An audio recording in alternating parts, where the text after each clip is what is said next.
আচ্ছা, আমার একটা প্রশ্ন আছে, কেউ যদি উত্তর দেন। সেটা হচ্ছে যে এই যে বিবাহ হয় পতি পত্নী, সেখানে পতি কি ভগবানের রূপ?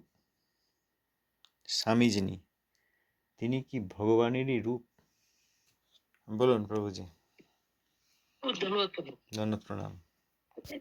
এখন চিরাচরিত জগতের কথায় পতি পরমেশ্বর বলে একটা শব্দ ব্যবহৃত হয় বা একটা ফ্রেজ চলে। তো এইটা তো মাইক জগতের বা আমাদের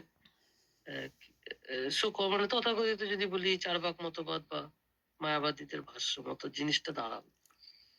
কিন্তু যদি অন্য দিক থেকে ভাবি যে পতি, সেও তো আমার মতোই একজন জীব।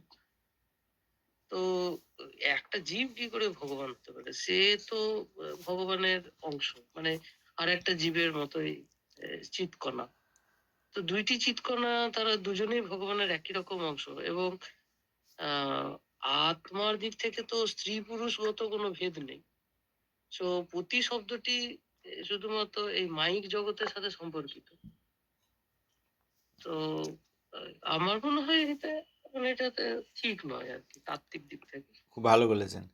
তা গতকাল আমি মাঝে মাঝে এটা ওটা ভিডিও দেখি, কারণ অনেকে সব রাগ করেন, এই সহজিয়া বলে সব রাগ করেন। আমাদের এই গৌড়ীয় মঠে দীক্ষা নিয়েছেন, তাদের স্ট্যাটাসে মাঝে মাঝে গিয়ে দেখি এইসব সহজিয়াদের সব কথাবার্তা দিয়ে দেয়, বিভিন্ন প্রকার সহজিয়াদের কথাবার্তা দেয়, তাদের খুব ভালো লাগে, সুর গান সব দেয়।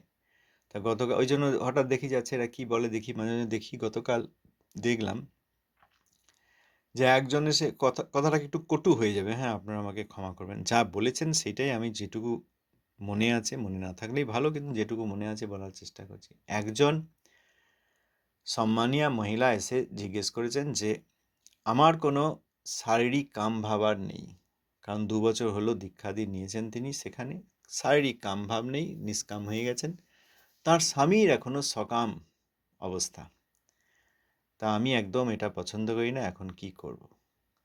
তা যাকে প্রশ্ন করছেন, সম্ভবত যার কাছে তথাকথিত দীক্ষা নিয়েছেন, তিনি বলছেন বাবা, স্বামী হচ্ছে, তিনি বলছেন স্বামী ভগবানেরই আর এক রূপ, তিনি যা চাইবেন তাই করবেন। আপনার শরীরটাও তো বাইরের, শরীরটাকে নিজে মনে করছেন কেন? তা স্বামী যদি শরীর ভাব থাকে এবং তিনি ভোগাদি করতে চান, করবেন। আপনার তাতে কোনো, আপনি ভোগ নিজে না নিয়ে ভোগ দেবেন। স্বামী ভগবানের রূপ, এটা কি কোনো ভক্তের কথা হতে পারে? না, এটার আমি প্রতিবাদ জানাচ্ছি। এটা কিন্তু একটা সহজের, আমি এক কাজ করব, তার ভিডিও এসব তো আমি দেবো না, কারণ এগুলো আমরা দিতে চাই না, কারণ তাদের আলোচনা আমরা করছি না। তাঁরা যে সহজিয়া সেইটি বললে যে সকলে রেগে যান, সেইটুকু বলার জন্য শুধু বললাম। তাদের ওই অডিওটি দেব, শুধু অডিওটি বার করে এনে দেবো, এবং তখন এর সঙ্গে আলোচনা দেখতে পাবেন। তিনি কিন্তু এই কথাই বলেছেন যে পতিও ভগবানের রূপ, তিনি যা চাইছেন করবেন, ঠিক আছে। তারপর ইত্যাদি ইত্যাদি কিছু যুক্তি দিয়েছেন। আচ্ছা, এখানে স্বামী স্ত্রী বিবাহিত সম্পর্ক, অতএব বৈদিক সম্পর্ক, অতএব তাঁরা একে অপরকে স্পর্শ করলে, দেখতে করলেও কোনো পাপ নেই। তবে যতদিন এই সঙ্গমাদি ভোগ বা আমি স্বামী বা আমি স্ত্রী এইভাবে ভোগ করা হবে, ততদিন একটা জিনিস নির্দিষ্ট, পাপ না হলেও এটাই সাধনার কিন্তু অঙ্গ নয়। এতে ওই আমি ভোগী এই ধারণা রয়েছে, যতক্ষণ আমি ভোগী এই ধারণা রয়েছে, ততক্ষণ কৃষ্ণ একমাত্র ভোগী সেটা স্বীকার করা হচ্ছে না। আমিও মায়ার ভোগী এই কথা স্বীকার করলে সাধনায় সাধনার অন্তরায় হয়, পাপ হয় না। পাপ হয় না, কারণ এটা তো অবৈধ সঙ্গ নয়, বৈধ সঙ্গ, কিন্তু পাপ হয় না। তবে ওই ভোগ বুদ্ধি এবং আমি ভোগী চরিত্র এই ধারণা থাকে, অতএব সাধনায় উন্নতি হয় না। সাধনায় উন্নতি হতে হতে এই ধারণা একদিন যাবে, কার গেছে না গেছে সে তো আমরা আলোচনা করছি না, কিন্তু আইডিয়ালি আদর্শগতভাবে যাবে। সেখানে একজন যদি বলেন গুরুর আসন নিয়ে যে বাবা এ তো, হ্যাঁ ঠিক আছে ভগবানের রূপ করবেন, আপনার ইচ্ছা না থাকলেও ভগবানের রূপ বলে তাঁর ভোগাদি দেবেন, এটা কখনোই ভগবত ভক্তির কথা হতে পারে না। তারপরেই একজন এসে প্রশ্ন করলেন, তিনি বলছেন তার হৃদয়ে খুব উন্নত হয়েছে, কারণ তিনি অনেক দিন থেকে কত কোটি নাম জপ করেছেন, 1 কোটি কত লক্ষ নাম জপ করেছেন, খুব ভালো। তিনি বললেন যে আমি এরকম দিন দরিদ্র দেখলেই তাকে আমার ভজনটা সমর্পণ করে দিই, যে আজকে আমি যা ভজন করেছি সেইটাই দুঃখীকে দিলাম। তখন সেই ব্যক্তি উত্তর দিচ্ছেন যে না না, ভজন দেবেন না, কারণ আপনাকে তো পেতে হবে, ভজনটা দেবেন না, আপনি তন মন ধন দিয়ে তার সেবা করবেন। অর্থাৎ ওই জীব সেবা, যেটা অন্যান্য মায়াবাদীরা বলেন, যে তাকে কিছু দিলেন, খেতে দিলেন, কিছু বস্ত্র দিলেন, শারীরিক কোনো সহায়তা করলেন শরীরের কোনো কসরত দ্বারা ইত্যাদি, কিন্তু ওই ভজনটা দিয়ে দেবেন না, ভজনটা ভগবানকেই সমর্পণ করবেন আর তাকে এই তন মন ধন ইত্যাদি দেবেন। এটা বললেন, ভালো কথা। তখন তাকে বললেন যে আপনি ভজন এইভাবে করতে থাকুন, আপনার নিজের ভগবত প্রাপ্তিটা খুব প্রয়োজন, ভগবত প্রাপ্তি প্রয়োজন, অতএব আপনি যেন ভজনটা দিয়ে দেবেন না, এই জাগতিক বস্তু দেবেন। ভজন করতে করতে নিজে আগে ভগবত প্রাপ্তি করে নিন, তখন দেখবেন যে এখানে যে কোনো একজন ব্যক্তি সুখী হয়েছে বা দুঃখী হয়েছে, এরা সবই পরমাত্মা। এই সুখী হওয়া জীব, দুঃখী হওয়া জীব ইত্যাদি সব পরমাত্মা। তখন দেখবেন সব নাটক হচ্ছে, সকলেই পরমাত্মা, পরমাত্মাই এখানে দুঃখী রূপে নাটক করছেন। অতএব সব কিছু নাই। এই যাদেরকে এখন দুঃখী বলে আপনি ভজন দিতে চাইছেন, ভজনটা দেবেন না, ভজন করতে করতে ভগবান প্রাপ্তি হয়ে যাক, আর তাদেরকেই প্রাকৃত বস্তু, তন্মন ধন দেবেন মানে কি, প্রাকৃত বস্তু দেবেন। এবং যখন আপনার ভজন হয়ে যাবে তখন তাদেরকেই পরমাত্মা রূপে দেখবেন, যে কোথাও কিচ্ছু নাই, সবই এইরকম ব্যাপার, আর পরমাত্মাই এখানে দুঃখী অভিনয়। আচ্ছা, কোনো জীব যদি এই স্বতন্ত্রতার অপব্যবহার করে, আমরা যে বদ্ধ হয়েছি, আমরা কি পরমাত্মা? আমরা পরমাত্মা। যিনি ভজন করবেন ভগবান পেয়ে যাবেন, তিনি আমাদেরকে তখন ওই পরমাত্মা রূপে দেখবেন, যে এতদিন বুঝতে পারিনি, দুঃখী জীব মনে করতাম, আসলে এরা সব পরমাত্মা, পরমাত্মাই নাটক করছেন। আপনি পরমাত্মা, আমি পরমাত্মা, সবাই পরমাত্মা। যার সুঠাম শরীর সে পরমাত্মা, যার শরীরে কোনো অসুবিধা, কষ্ট হচ্ছে, দুঃখ হচ্ছে, সেও পরমাত্মা। আবার যে স্ত্রী সেও পরমাত্মা, যে স্বামী সেও পরমাত্মা, সুখী দুঃখী সব পরমাত্মা। এখন বোঝা যাচ্ছে না, ভগবত প্রাপ্তি হয়ে গেলে তখন ওই দেখা যাবে যে পরমাত্মা এখানে নাটক করছেন।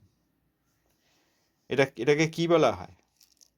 বদ্ধজীবেরা পরমাত্মা, তাদের সুখ দুঃখ সব পরমাত্মারই নাটক।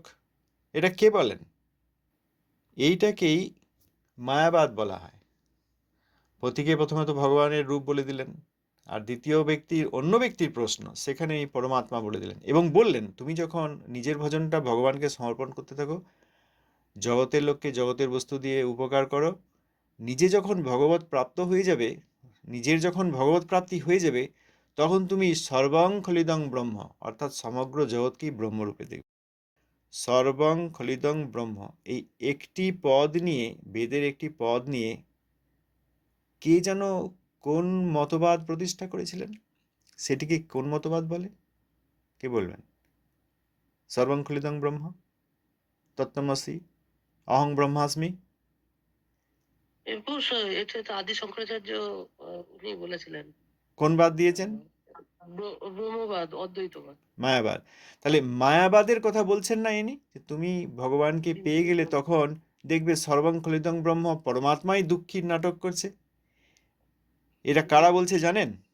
ওই হলুদ রং পরে থাকে যারা, বৃন্দাবনবাসী বলে অভিমান করে, আমাদের দেবীর নাম নিয়ে বলে আমরা দেবীর নাম নিচ্ছি, জপ করছি, তাঁরা বলছেন। দাঁড়ান, তাদের এই অডিওটা যোগ করে দেবেন, যারা বিশ্বাস করছে না তারা বিশ্বাস করে নেবেন। তাহলে মায়াবাদীকে মায়াবাদী বলবো না, বৃন্দাবনবাসী বলবো। মায়াবাদীকে, ব্রহ্মবাদীকে, যারা মায়াবাদ মানে ভগবানের চরণে অপরাধী, তাঁরা একবারে সর্বোচ্চ নাম গ্রহণ করছেন, এটা স্বীকার করি কি করে? বহুদিন আগে একবার আলোচনায় আপনি বলেছিলেন যে ওগুলো মায়াবাদী, ও মানে কথা প্রসঙ্গে এসেছিল, কিন্তু তখন এতটাও ডিটেল ডিসকাশন হয়নি, এবং তখন হয়তো আমাদের অনেকেরই পরিষ্কার হয়নি যে কিভাবে মায়াবাদী হয়ে গেলেন এনারা। তো আজকে তো পরিষ্কার হয়ে গেল। ওই 16-17 ঘন্টা আগে এই ভিডিওটি পাবলিশ করা হয়েছে, তাহলে আগে তো বিভিন্ন উদাহরণ আছে, এই উদাহরণটি তো একদম টাটকা, 24 ঘন্টার মধ্যে কি 26 ঘন্টার মধ্যে। অতএব যত দেখা হয়, বলি না আপনাদেরকে, যে প্রথম 3 মিনিট দেখলেই যে কোনো ব্যক্তিকে বোঝা যাবে যে ইনি ভক্তির কথা বলছেন না ভক্তি বিরোধের কথা বলছেন। তো এইগুলি তো সবাই শুনছেন, আমি দেখলাম হাতে কারো মালা রয়েছে, কারো তিলক রয়েছে, সেখানে যে ভিডিওর ব্যাকগ্রাউন্ড দেখাচ্ছে, অনেক লোক এসে শুনছে, সব অবাক হয়ে শুনছে। আবার আমাদের একজন ভক্ত ছিলেন গৌরী মঠের শিষ্যা, তিনি দেখলাম ওই অনেকদিন আগে, এখন আর দেখা যায় না। তিনি হয়তো স্ট্যাটাস অফ বলি বলে তিনি হয়তো শুনতে পান, দিয়ে স্ট্যাটাস অফ করে দেন বা আমাকে এক্সক্লুড করে দেন। বুঝলেন? তাদের স্ট্যাটাসে দেখতাম যে ওই সব কোনো ওই সহজিয়ায় নয়, ওই রকম অনেক সহজিয়া যারা বৃন্দাবনবাসী বা বৃন্দাবনে একদম বংশানুক্রমে রয়েছেন এরকম একটা ভাব তাদের পরিচয় দেন, তাদের যত ওই ভক্তিবিরোধের কথাগুলি বুঝতে না পেরে সেইগুলি আবার ওই স্ট্যাটাসে দেন বা ওই শেয়ার করেন। শেয়ার করেন মানে ওই তাদের ওই হোয়াটসঅ্যাপে দিলে দেখা যায় কয়েক সেকেন্ড। তো সেই সব ব্যক্তি দেখি যে আগে হরিকথা অন্তত ভিডিওতে শুনতেন এবং কমেন্ট লিখতেন, এই যে সহজিয়া বলা হয়েছে না, তারা বলছে সর্বনাশ, বৃন্দাবনবাসীর চরণে অপরাধ হচ্ছে, আমরা এখানে আর আসবো না। আবার এদিকে গৌরী মঠের শিষ্যা বলে অভিমান করে, শিষ্য বা শিষ্যা। চারিদিকে সবই মায়াবাদের ছড়াছড়ি, আর আমরা দেখছি সব ওই বৃন্দাবনবাসী, ধামবাসী আর ভজনানন্দী, এইসব শুদ্ধ বৃন্দাবনবাসী যারা কৃষ্ণের একান্ত সেবক বর্তমানেও আছেন, তারা প্রকৃতপক্ষে ব্রজবাসী। একটা নমুনা দেখলেই, ভাত যখন হয় হাঁড়িতে, একটা দুটো ভাত টিপে দেখলেই বোঝা যায় যে সব ভাত সেদ্ধ হয়েছে কি হয়নি, যায় না একটি ভাত টিপে? যারা ভাত রান্না করেন, গৃহিণী, হ্যাঁ, এক্সপিরিয়েন্স যাদের আছে, অভিজ্ঞতা আছে, তারা একটা ভাত টিপে বলতে পারেন হ্যাঁ হয়েছে কি হয়নি। এদেরও অনেক শুনতে হয় না। ওই যে ওই রামকৃষ্ণকে পরমহংস বলেছিলেন, তখন থেকেই একদম নিশ্চিত, এমনিতেই নিশ্চিত এরা মায়াবাদী। একজন প্রমাণ চেয়েছেন বহু বছর আগে, এইখানে রামকৃষ্ণকে পরমহংস কেন বলছেন? তো বেশি দেখতে হবে না, পুরো ভাত নামিয়ে এসে প্রত্যেকটি ভাত টিপতে হবে না, ওই 2-3 মিনিটের স্যাম্পল দেখলেই বোঝা যায় যে এরা মায়াবাদের শেষ। সর্বংখলিদং ব্রহ্ম, পরমাত্মাই দুঃখীর নাটক করছে। অতএব আত্মাকে পরমাত্মার সঙ্গে মিলিয়ে দেওয়া হলো। আত্মা বদ্ধজীব মায়াজগতে স্বতন্ত্রতার অপব্যবহার করে এখানে সে কষ্ট পাচ্ছে, সে আর বলা হলো না। এইসব করে কি আর কখনো ভগবত ভক্তি হয়? আর সেখানে দেখা যাচ্ছে সুপ্রিম কোর্টের লয়ার যাচ্ছে, খেলোয়াড় যাচ্ছে, খেলোয়াড়ের নায়িকা স্ত্রী তিনি যাচ্ছেন না, তাদের প্রতি অসম্মান করছি না, কিন্তু তাদের তো একটা সেলিব্রিটি বলে সম্মান রয়েছে, জগতের লোক তো সেইগুলি দেখে, বাবরে এত বড় ক্রিকেটার গিয়েছেন, এত বড় নায়িকা যিনি নাচতে কাঁদতে ভালো অভিনয় করতে পারেন তিনিই গিয়েছেন, যিনি রূপসজ্জা করতে পারেন তিনিই গিয়েছেন, যাকে আমরা পর্দায় দেখি সামনে দেখতে পাই না তিনিই গিয়েছেন। সুপ্রিম কোর্টের লয়ার যারা এক একটা কেসের এদিক ওদিক চুলচেরা বিচার করছেন, তারা গিয়েছেন। এইসবই তো দেখছেন। ভগবত ভক্তি আছে নাকি? প্রমাণ দেবো আমি, অন্যান্য ক্ষেত্রে দিই না, যেটা কোনোদিন করি না সেটাই করবো। ভিডিও দেবো না, শুধু অডিওটুকু ওইখানটুকু দেবো। বিশ্বাস না করেন তখন দেখবেন। আর যাদের সেসব লোকের প্রতি শ্রদ্ধা রয়েছে, একটা জিনিস লিখে নিন যে কিছুতেই হরিভক্তি সম্বন্ধে কোনো ধারণা পাবেন না। আপনাদের বলছি না, যারা করেন তাদের বলছি। কয়েকজনকে আমি পার্সোনালি অনুরোধ করেছিলাম যে আপনারা তো গৌড়ীয় ভক্ত বলে নিজেরা অভিমান করছেন, দেখছি তো সবই, তা প্রভুপাদের এবং প্রভুপাদের গণের কিছু সেবা করবেন? এইসব শুনে তারা আর কিছুতেই সাড়া দেন না, মেসেজ পত্র দেখেন না। আমি আমার মাঝে মাঝে তাদের ব্লক করে দিই। একটা গ্রুপ এরকম করে দিলাম আমাদেরই এক দিদির সঙ্গে, যে তার সঙ্গে তো আলোচনা করে দেখুন তো উনি হঠাৎ কেন ছেড়ে দিলেন। নিশ্চয়ই এরকম কোনো ব্যাপার থাকবে, নিশ্চয়ই থাকবে। কোথাও না কোথাও শুনেছি, বাবরে এত বড় বৃন্দাবনবাসী তার অসম্মান হয়ে যাচ্ছে, এই দরকার নেই। যুক্তি শুনতে তারা রাজি নন। তারপরে হঠাৎ দেখলাম তিনি আবার এক একটা ভিডিও দেখলে দিনে 3 বার করে কমেন্ট লিখতেন, খুব ভালো, তো গৌড়ীয় ভক্ত, তো এই বিষয়ে সহায়তা করুন, হ্যাঁ প্রভু করবো সহায়তা করবো। তারপর নিশ্চয়ই এইসব আমি জানি না কি হয়েছে, আমাকে তো আর বলেননি, ভগবান সর্বজ্ঞ, তিনি জানবেন, আমি জানি না। তবে এটা হতে পারে, অন্য কোথাও কোনো ভুল ধারণা হয়ে থাকতে পারে। তবে যেহেতু এখানে সহজিয়ার উপদ্রব, তারপর এইসব বৃন্দাবনবাসী, এনারা প্রকৃত বৃন্দাবনবাসী নন, এরা ধামভোগী। আর এই যে ব্যক্তির কথা বললাম, ইনি ধামভোগী, কারণ বৃন্দাবনবাসী বলে নিজের পরিচয় দেন, আবার নামভোগী। এমন নাম করেন জগতের লোক মনে করেন বাবরে এত বড় নাম ইনি নিচ্ছেন। আর সেই সব লোকের কথা শুনে যাদের কোনো তত্ত্ব ধারণা নেই, তারা সেইখানে গিয়ে আবিষ্ট হয়ে পড়ে। কিন্তু তারা আসলে ভয়ঙ্কর সহজিয়া, সহজিয়ার অনেক রূপ। রাগ করে কি হবে? যেখানে গিয়ে একবার আত্মসমর্পণ মতো করেছেন কেউ, তারা চট করে এইসব কথা বুঝতে পারবেন না। সর্বনাশ বরণ করে নিয়েছেন।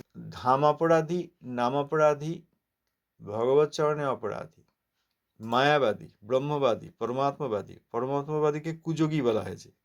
আবার এখানে আরেকটা লোক ছিল, মাঝে মাঝে সে লেখে, যখন আমরা আলোচনা করলাম যে ব্রহ্মলোক থেকে পতন হয়, তখন আবার তিনি অনেক বড় করে দিলেন, আপনি আরেকটু পড়াশোনা করুন, ব্রহ্মলোক পতন হয় না, ব্রহ্মলোকের পরেও আবার এদিকে সিদ্ধলোক রয়েছে, এর নামেই সিদ্ধলোক, সেখান থেকে কারোর পতন হয় না। শ্লোক দিয়ে প্রমাণ দিয়ে যখন দিলাম তখন আর তার কোনো কথা নেই। আর এইদিকে সংস্কৃতের পণ্ডিত তিনিও আবার ওই ভগবত ভক্ত বলে নিজেকে খুব অভিমান করেন।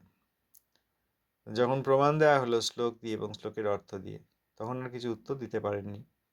কিন্তু এই কথা তো কোথাও নেই যে ব্রহ্মলোক সিদ্ধলোক থেকে পতন হয় না। অবশ্যই পতন হয়, কারণ সেখানে তখনও ভগবত সেবা, ভগবান তিনি পরমতত্ত্ব, আমি জীব তার নিত্যদাস এবং আমি তার সেবক, এই তিন তত্ত্বকে অস্বীকার করার জন্য ব্রহ্মবাদী এবং পরমাত্মবাদী তারা অপরাধে আবার পতিত হন। ব্রহ্মাণ্ড থেকে মুক্তি পান ঠিকই, কিন্তু সেটা প্রকৃত মুক্তি নয়। তারা ওই তটস্থ লোকে গিয়ে থাকেন। কারণ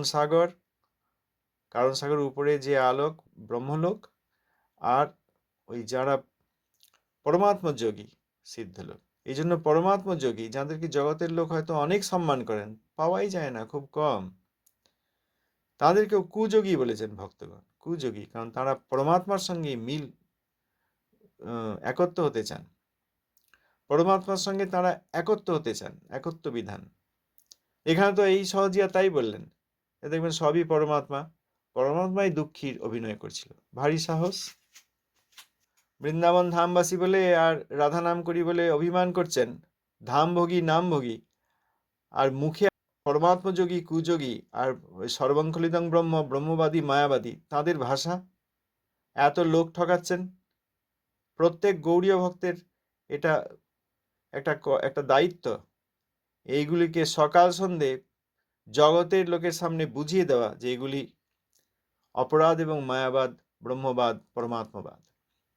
এসব যত বৃন্দাবনবাসী বলে বেশিরভাগ অভিমান করেন, প্রকৃত বৃন্দাবনবাসী নন, সব ওই কোনো না কোনোভাবে মায়াবাদীর দল এবং ধামভোগীর দল। শুনে নেবেন কোথাও রং চড়িয়ে বাড়িয়ে বলছি কিনা। महाराज जी, मेरी उम्र 48 वर्ष है। हम दोनों पति पत्नी पिछले 2 वर्षों से दीक्षित हैं। दोनों मिलकर गुरुदेव भगवान के बताए मार्ग पर चलने का अथक प्रयास भी कर रहे हैं। महाराज जी, मेरे अंदर काम भाव बिल्कुल नहीं है, लेकिन गुरुदेव की वाणी के अनुसार उनका काम भाव पूरा करने के साथ देती हूँ। लेकिन मेरे मन में बहुत जलन होती है, 2-3 दिन तक भजन रुक जाता है महाराज जी, बिगड़ जाता है। ऐसे में महाराज जी मुझे क्या करना चाहिए? नहीं, अगर हमें ये भाव आ जाए कि हम अपने पति की सेवा करते हैं, उसे काम भाव क्यों देखें? भक्ति भाव में सेवा भाव है, और पति को हमने भगवान माना है, और पति को हमने अपना हाथ समर्पित किया है। अगर उनका इस शरीर पर अधिकार है और वो काम भाव से इसका सेवन करते हैं, तो हमें प्रसन्न रहना चाहिए। हमें काम सुख का स्वाद नहीं लेना, लेकिन अपने पति को संतुष्ट करने के लिए तो उसमें न जलन होनी चाहिए, न खुशी होनी चाहिए, समभाव होना चाहिए। मेरी कोई इच्छा नहीं है, आप हमारे पति हैं, जैसी आज्ञा करें। शांति। 2-3 दिन भजन रुक जाना या ये केवल आपके भाव की परेशानी और कोई परेशानी नहीं है, केवल भाव की परेशानी। धर्म में काम भगवान का स्वरूप है, वो निषेध नहीं है। अधर्म में काम, अभी किसी अन्य पुरुष के प्रति आपकी भावना हो तो ये निंदनीय है, लेकिन अपने पति यदि ऐसा करते हैं तो ना हमें क्षोभ होना चाहिए, ना हमें रोष होना चाहिए, और ना हमारे भजन में फर्क पड़ना चाहिए। हमारी सेवा हो रही, हमारे पति हैं, तो इसको निगेटिव में मत लीजिए, नकारात्मक भाव में मत लीजिए। ऐसे हमने तन मन धन सब भगवान को दे दिया और अपने पति में हम भगवान की भावना करते हैं। अरे बिल्कुल, आप सोच केवल बदल दो, केवल सोच बदलनी है। महाराज जी, पिछले 1 वर्ष में जब से आपका सत्संग सुना है, श्री जी की कृपा से 1,54,00,000 नाम जप हो गया महाराज जी, जिसमें मुझे परोपकार की भावना उत्पन्न हो रही है महाराज जी। अभी इनका कहना था कि जैसे कोई दीन ही नहीं या किसको देखता हूं तो अपना भजन दे देता हूं कि मेरा इतना भजन उनको दे दो। तो महाराज जी, ऐसा करने से भजन नष्ट हो? नहीं, पहले तो अपने लक्ष्य तक पहुंचो पहले, नहीं तो बीच में ही लुट जाओगे। भगवत प्राप्ति जब तक ना हो, अब तुम्हारे को प्रक्रिया बदलनी चाहिए। जो भजन करो वो भगवान को समर्पित करो। जिसको दीन दुखी देखो तो तन से धन से सुख पहुंचाने की चेष्टा करो और मन से भावना करो, भगवान आप तो परम उदार हो, आप इसे ठीक कर दो। भजन भगवान को दो, प्रार्थना भगवान से करो। शरीर से और धन से अगर सेवा बनती है तो वो सेवा कर दो, भजन भगवान को दो भगवत प्राप्ति के लिए। जब तक भगवत प्राप्ति ना हो जाए तब तक भजन खर्चा करने का बिल्कुल अधिकार नहीं रखना चाहिए। आपका भजन तो थोड़ा है ना। और दूसरी बात, सब में भगवान है, सब रूपों में भगवान है। तो जब कोई दुखी हो तो देखो भगवान दुख की लीला कर रहे हैं। तो हमसे जो बन सके हम तन मन धन से सेवा कर दें, लेकिन भजन भगवान को दें। पहले अपना कल्याण करें, अपने को भगवत प्राप्ति करें। तो जब आप भगवत प्राप्त हो जाओगे तो वासुदेवा सर्वम, कोई जीव बचा ही नहीं, सब भगवान ही है। यही अनुभव हो जाएगा। सिय राम में सब जग जानी। तो नाटक मंच पर दुख सुख का नाटक कर रहा है, वस्तुतः वो परमात्मा है, ऐसा ज्ञान हो गया तो ये वृत्ति भी चली जाएगी। समझ रहे ना? असलियत में परमार्थ में पहले तुम चढ़ो, तुम अध्यात्म को प्राप्त हो। तो जब तुम्हारा चश्मा बदलेगा तो सर्वम खलमिदम ब्रह्म, सब ब्रह्म विराजमान है। जब आप ज्ञान को प्राप्त होगे, भगवान को प्राप्त होगे, तो न दुख है न सुख है, वही सच्चिदानंद परमात्मा स्त्री पुरुष रूप धारण किए हुए लीला कर रहा है, ऐसा अनुभव आएगा।